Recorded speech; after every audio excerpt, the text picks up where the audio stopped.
The mistake happened at 14:37 station time, broadcasted live to 3 billion viewers across the galactic network.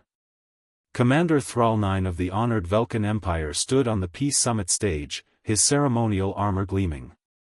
Beside him, Sergeant Maria Kovacs represented the Terran Colonial Defense Force, her dress uniform crisp despite the days-long negotiations.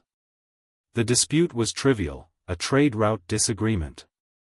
But Thrall 9, accustomed to species that cowered before Vulcan military might, decided to make an example. His clawed hand struck Kovacs across the face. The slap echoed through the stunned silence. Kovacs's head snapped to the side, a thin line of blue-green blood appearing at her lip.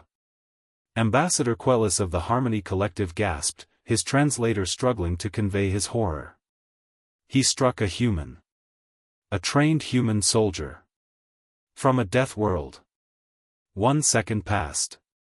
Kovacs slowly turned her head back, her gray eyes meeting Thrall 9's. There was no anger there. No rage. Just cold calculation. 2 seconds. Thrall 9, emboldened by her stillness, opened his mouth to speak. You see? Terrans are no different than. 3 seconds.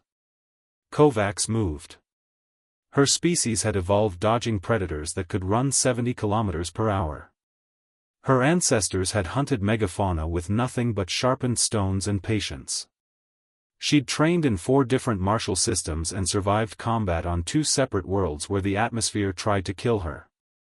4 seconds. Thrall 9's elite training meant nothing. His reflexes, honed on a world with half Earth's gravity, couldn't track her. His armor, designed to stop energy weapons, wasn't built to stop a human fist traveling with the force of controlled fury. Kovacs's strike crushed his windpipe. Her follow-through snapped his neck with a crack that every microphone caught. Her final movement, precise, economical, tore through weakened vertebrae. 5 seconds.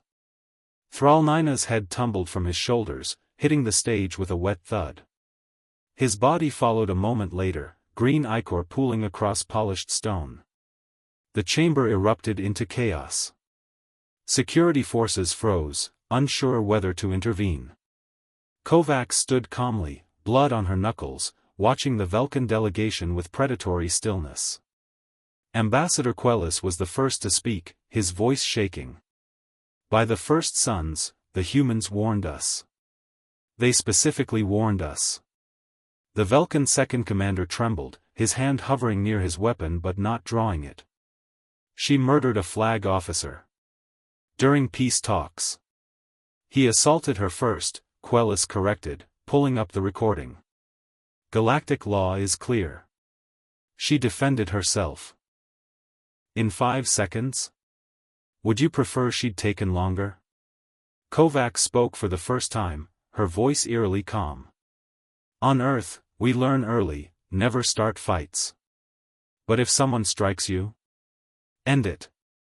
Quickly. Permanently. So they never strike anyone else. She turned to the cameras, knowing the galaxy was watching.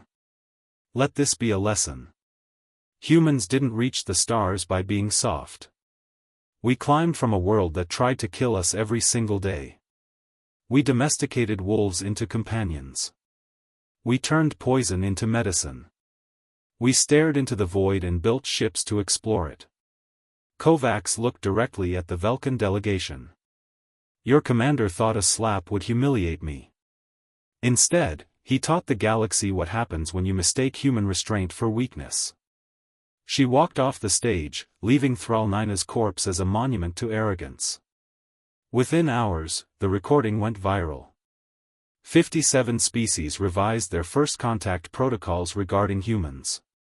The Vulcan Empire issued a formal apology.